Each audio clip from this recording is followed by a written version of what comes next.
Very good morning to you. Well, the simple answer is yes, we absolutely can. Look at where we are in the polls, Trevor. I haven't asked you a question yet. We're in the mid-20s. We're alongside the Tories and the Labour. So yes, the simple answer is the people want reform. We need root and branch reform in this country. Okay. This appalling rape gang scandal that you've hang about. Let's get to that. Let me ask. Well, that's the most important issue first, of the day, if we may. This weekend, one of your MPs was heckled by a couple of members who are evidently supporters of Tommy Robinson and the English defence. National outrage is boiling over as the public demands transparency regarding the grooming gang scandal, a harrowing issue that has rocked the UK to its core. Yet, the silence from some major news outlets, including Sky News and BBC News, is deafening. Why is this story being sidelined? What's really going on behind closed doors? About some heckler at some event a couple of nights ago. Focus on the really important thing. Do your job properly. I see. We're starting. Hey, quick favour before we move on. If you find this political content interesting, go ahead and like the video and subscribe to the channel. Most of you watch without subscribing, and it's free, but it helps us out so much. Have you done it yet? Thanks a ton for the support. Now let's get back to the video. One of your MPs was heckled by a couple of members who are evidently supporters of Tommy Robinson and the English Defence League. Have you identified and expelled them?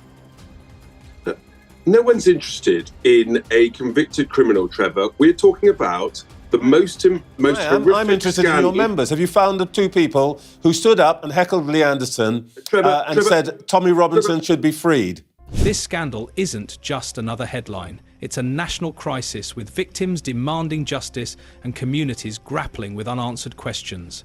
Amid the growing uproar, Richard Tice of Reform UK took a bold stand during a heated interview on Sky News. His confrontation with presenter Trevor Phillips was nothing short of explosive, highlighting the frustrations of many who believe the media is failing in its duty to inform.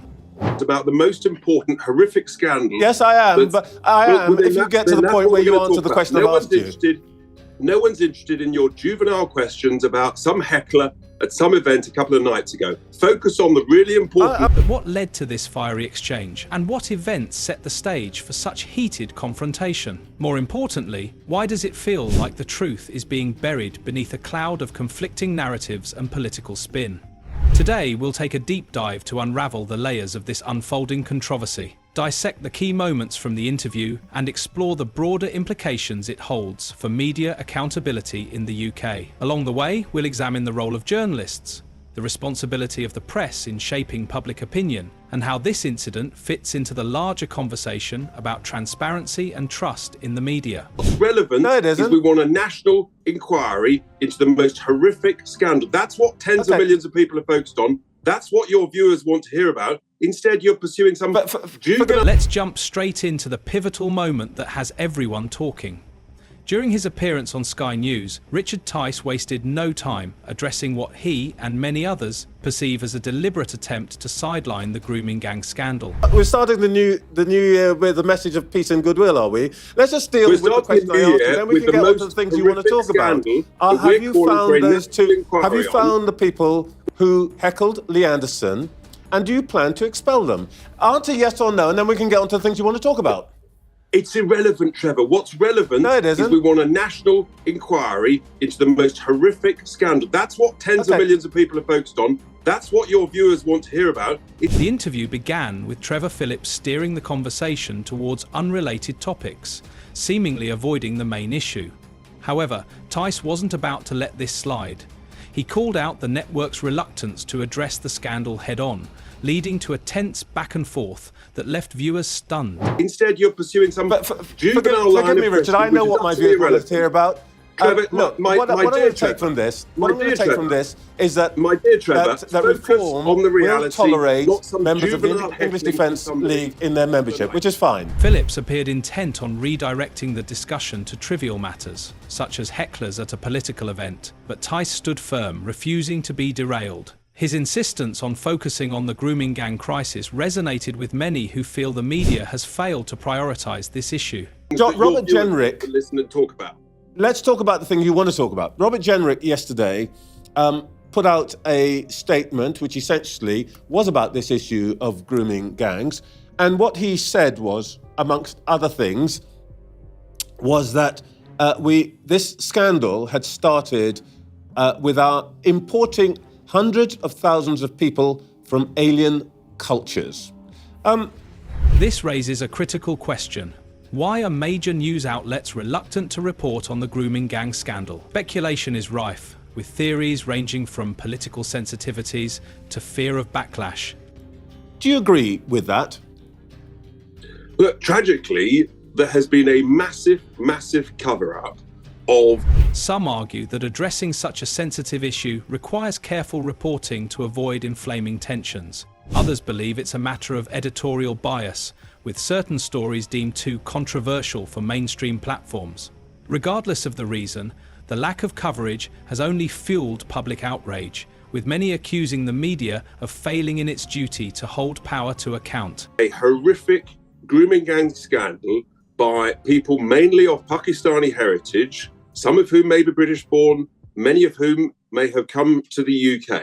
This has taken place over decades, and authorities, care workers, police workers, the British establishment, senior politicians, and may I say, the mainstream media have turned the other way. And there has been a sort of, this doesn't suit us because we want mass immigration, we want diversity, and this is inconvenient, so we won't explore it. The public's response has been swift and unrelenting. Social media platforms have been flooded with calls for transparency, with hashtags demanding justice for victims trending nationwide. The issue has transcended political divides, uniting people from all walks of life in their demand for action.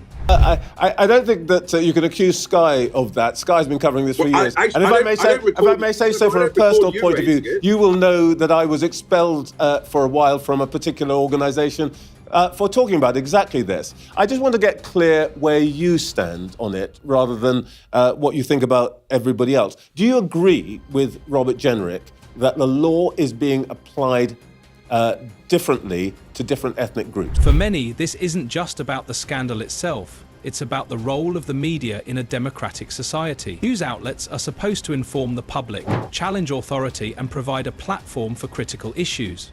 When they fall short, trust is eroded, and the consequences can be far-reaching. This scandal had started with our importing hundreds of thousands of people from alien cultures.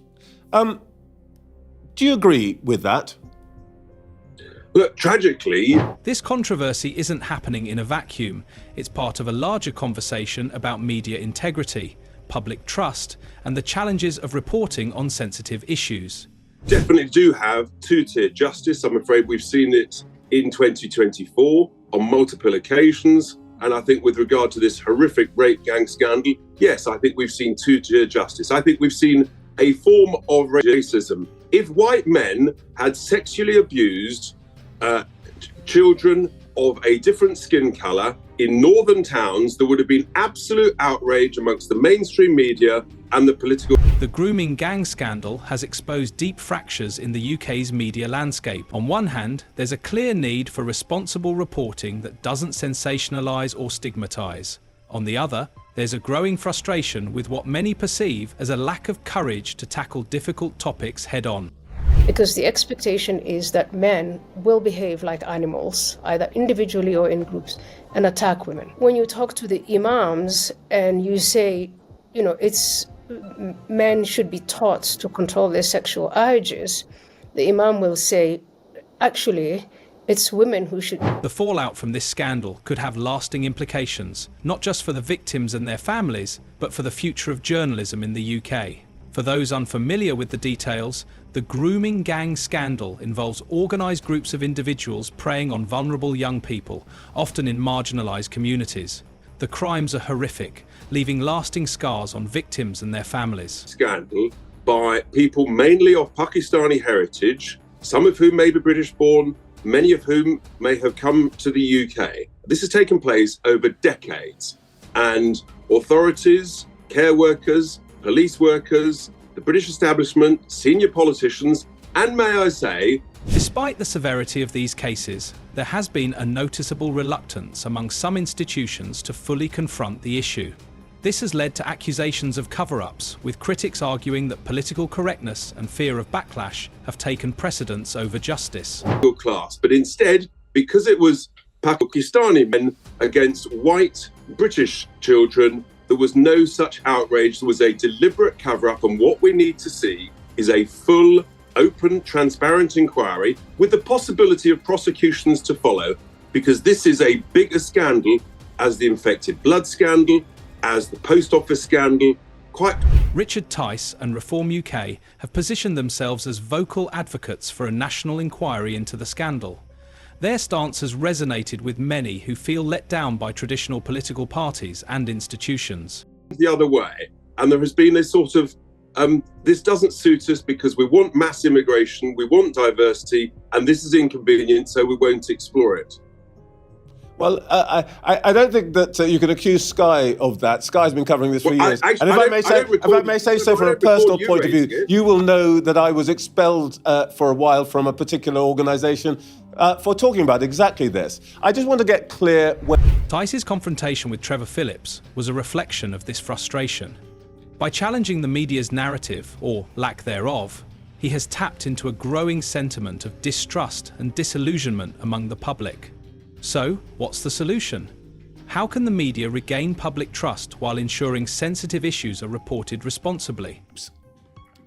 I think we definitely do have two-tier justice. I'm afraid we've seen it in 2024 on multiple occasions. And I think with regard to this horrific rape gang scandal, yes, I think we've seen two-tier justice. I think we've seen a form of racism. If white men had sexually abused children of a different skin colour in northern towns, there would have been absolute outrage amongst the mainstream media and the political.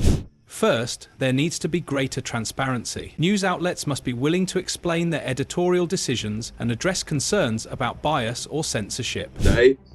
Is that we're going to instead make her constituency a key target seat for reform at the next general election. We think that might focus the mind of the leader of the opposition actually on what really matters, and that's what voters think. And I think voters are appalled at the suggestion. Second, there must be a commitment to prioritising issues that matter to the public, even if they're uncomfortable or controversial.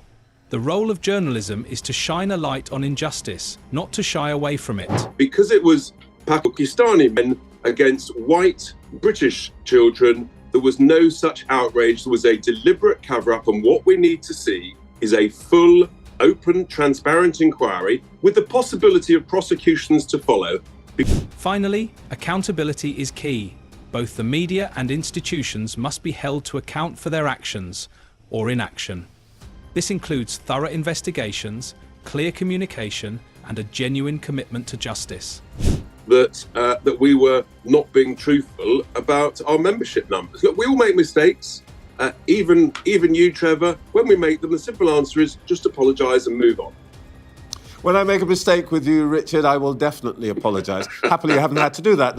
As the fallout from the grooming gang scandal continues, one thing is clear. The public won't accept silence or excuses. This is a moment of reckoning for the UK's media and political institutions.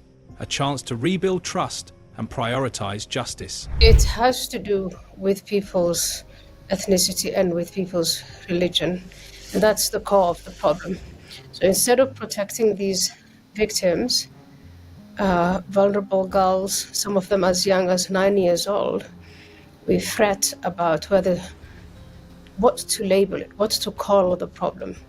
For now, the spotlight remains on those who dare to challenge the status quo, whether it's Richard Tice, Reform UK, or the countless individuals demanding answers. Their voices are a reminder that the fight for truth and accountability is far from over. The truth is, we don't know, we need to know. That's why we need a full inquiry.